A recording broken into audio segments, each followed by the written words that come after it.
Hello जी, नमस्कार। सभी का स्वागत है। इस प्रकार के question Rajasthan CHO, Bihar CHO, UP CHO और जितने भी स्टाफ नर्स की एग्ज़ाम है उसमें भी यह क्वेश्चन कई बार पूछे गए हैं और यह साधारण से क्वेश्चन दिखने के बावजूद हमें यह गलत होने की संभावना अधिक रहती है, क्योंकि इजी क्वेश्चन लगते हैं लेकिन वो ऑप्शंस जब उनके हम देखते हैं तो उसमें हम कंफ्यूज हो जाते हैं। तो ऐसे ही मैं दो क्वेश्चन आपके लिए लेके आया हूँ जो कि कई बार एग्ज़ाम के अंदर पूछे गए हैं। पहला क्वेश्चन है, क्रोनिक मालन्यूट्रिशन, कुपोषण बोलते हैं, के आंकलन के लिए सबसे अच्छा पैरामीटर कौन सा होता है।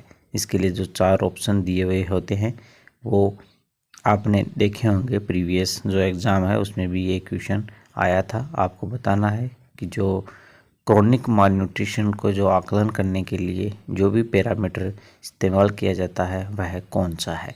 डायरेक्ट अगर आपको इसका आंसर आता है तभी आप इसका सही उत्तर दे सकते हो। अगर आप ऑप्शंस के आधार पर अगर देने की कोशिश करोगे तो आप उस ऑप्शंस में उलझ के रह जाओगे।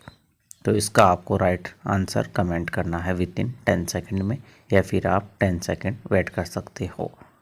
तो इस क्वेश्चन का जो सही उत्तर है वह रहेगा हाइट फॉर एज, उम्र के अनुसार लंबाई है।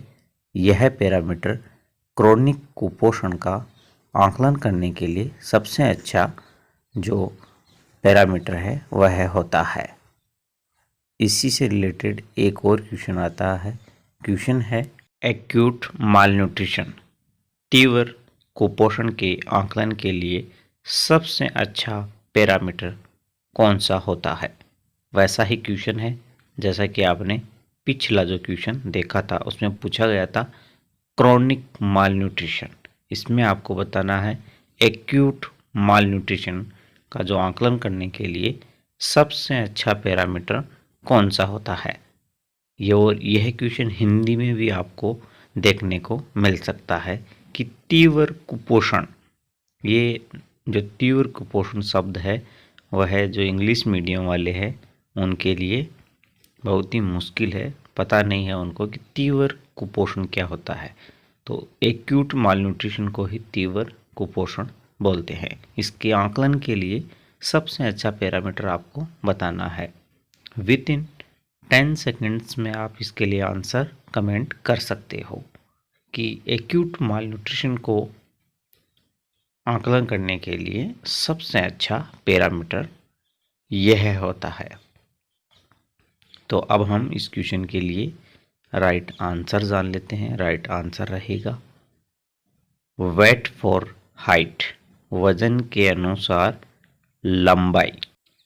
आपको इन दोनों क्वेश्चंस के डायरेक्ट आंसर आने आवश्यक है। अगर आप ऑप्शंस पे डिपेंड होके ये सोचते हो कि हम देख लेंगे तो यह क्वेश्चन आपके नंबर है 2 वह चले जाएंगे। आपकी गलत होने की संभावना अधिक रहेगी, क्योंकि यह साधारण से क्वेश्चन लगते हैं लेकिन आंसर गलत होने की संभावना सबसे अधिक रहती है। तो ऐसे क्वेश्चंस को आप डायरेक्ट अगर उसका आंसर याद कर लो तो आपके लिए अच्छा रहता है। और यह जो ऑप्शन आपने रिमेंबर किया है, याद किया है, वह ऑप्शंस में मिल जाए तो आपको डायरेक्ट उस पर टिक लगाना होता है, सबमिट करना होता है। और अधिक क्वेश्चन के लिए आप चैनल पे ज़रूर विजिट करें। धन्यवाद।